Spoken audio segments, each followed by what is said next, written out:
赢了之后，最危险的事情才刚刚开始。打天下的时候，所有力量指向同一个方向，活下来，赢。可一旦赢了，那些帮你赢的人还站在那里，他们手里的刀还没冷，身后的兵还没散，脑子里的账本翻到了新的一页。你欠他们的，你知道，他们也知道。问题是，你打算怎么还？杀是一种还法，养也是。每一种还法都有代价，区别只在于代价落在谁头上，什么时候到期。建武12年，天下初定，最后一个割据势力公孙述覆灭于蜀中。刘秀环顾朝堂，看见的是一群跟着他从尸山血海里走出来的人，他们等着兑现。他不是第一个面对这道题的人。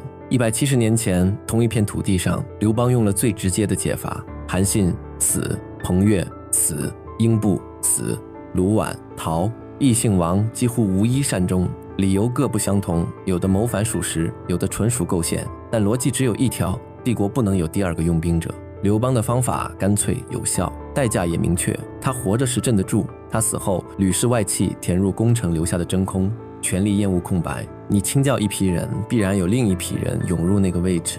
60年后，刘恒面对的是另一种功臣，不是拥兵的将领，是拥立的政客。周勃、陈平把他从代国接到长安，诛诸吕，定社稷，功高盖主。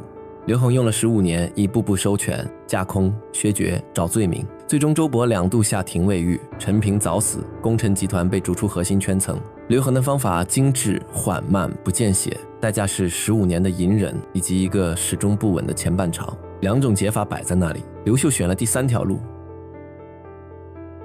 建武13年，天下甫定，刘秀做了一件事，大规模裁撤功臣的实际军权，不是杀，不是贬，是生。以邓禹为例，邓禹是刘秀最早的追随者，被后世列为云台28将之首，大司徒，3公之一，总理庶政，位极人臣。但建武13年后，3公的实际权力被逐步抽空，转移到尚书台，尚书台直属皇帝，由皇帝亲选近臣管理日常政务，3公变成荣贤，有座次无权柄。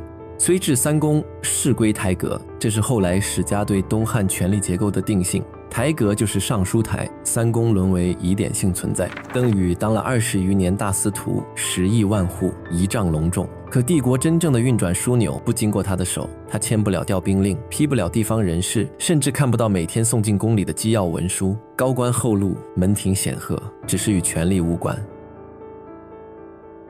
这不是针对一个人，这是一套体系。云台28将后世以此命名，源于明帝永平3年，在南宫云台阁绘制28功臣画像。这28人中，善终者占绝大多数，没有一个被以谋反罪诛杀。最惨烈的结局不过是贾父晚年因小事被削减封邑，马武晚年被人告发骄纵，但连这些都没有升级为暗语。对比刘邦异姓王7人，善终1人；对比后世几乎所有王朝开国，善终率从未如此之高。为什么？因为刘秀给了一样东西，替代了他们本来会去争夺的那样东西。他给的是爵位、封邑、土地、金帛、联姻、云台功臣及其后代的10亿，累加起来数以10万户计。许多功臣封侯后回到故乡或封地，过着大地主的生活。马援的家族在扶风坐拥高田千顷，邓禹的子孙在南阳世代为大族，耿弇家族在上古盘踞近100年。他不给的是兵权、决策权、地方行政权。翻译成现代语言，你在这家公司有永久分红权，但没有投票权。董事会的椅子给你留了，但议事的时候你不用来。功臣愿意接受吗？这个问题的答案藏在一个更根本的判断里，他们有得选吗？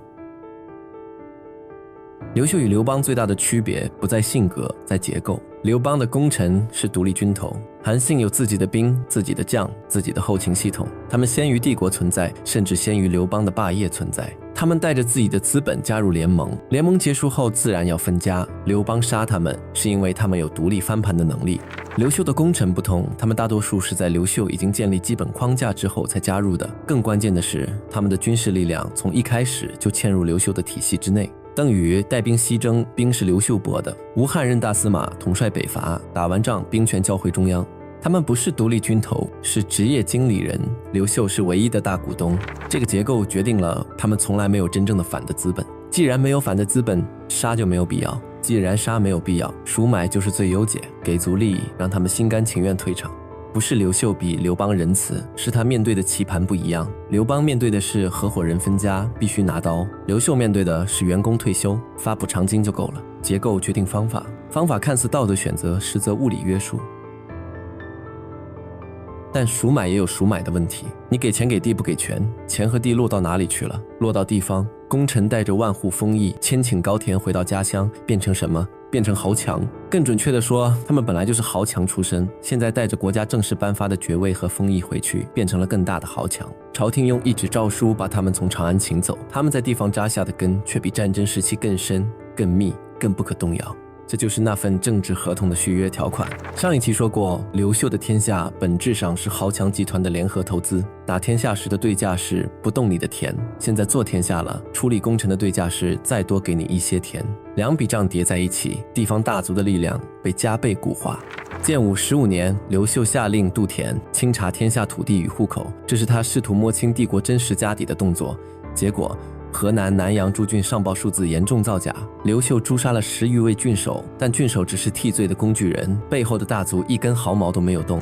后汉书载，河南地城多近臣，南阳地乡多近亲，田宅余制不可为准。一句话点破，连皇帝家门口、皇帝故乡的豪强都管不住。渡田之后，各地爆发民变，规模虽小但遍地开花，最终刘秀选择了妥协，渡田政策名存实亡。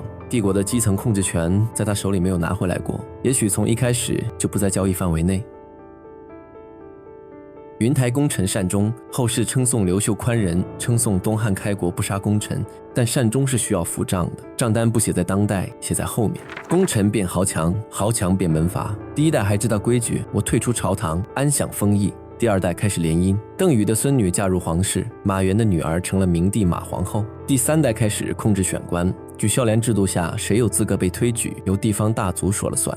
第四代，外戚与门阀已经难以分辨。东汉中晚期的政治格局，皇帝依赖外戚制衡官僚，外戚出自豪强世家，官僚本身也是豪强世家。整个帝国变成一个封闭的实力网络，皇帝换了一个又一个，很多活不到30岁，但窦、邓、梁、何这些家族始终盘踞在权力核心。追根溯源，第一笔账签在河北渡口，第二笔账签在云台阁下。刘秀解决了眼前的问题，功臣不闹事，天下很太平，代价是一个慢性病，地方权力固化，基层彻底失控。这个病的潜伏期是150年，发作的时候叫做黄巾起义。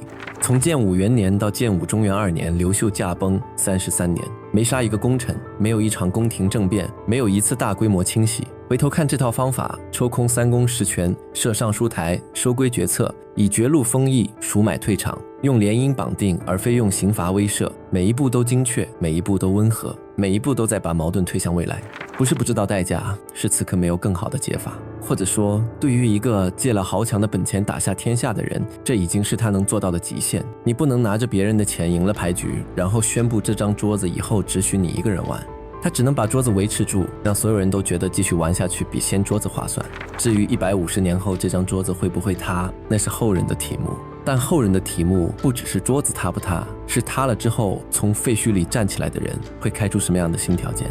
建安元年，一个叫曹操的人走进许都，身边带着一个傀儡天子。他面对的问题和刘秀一模一样，豪强遍地，皇权空心，只是他给出的答案完全相反。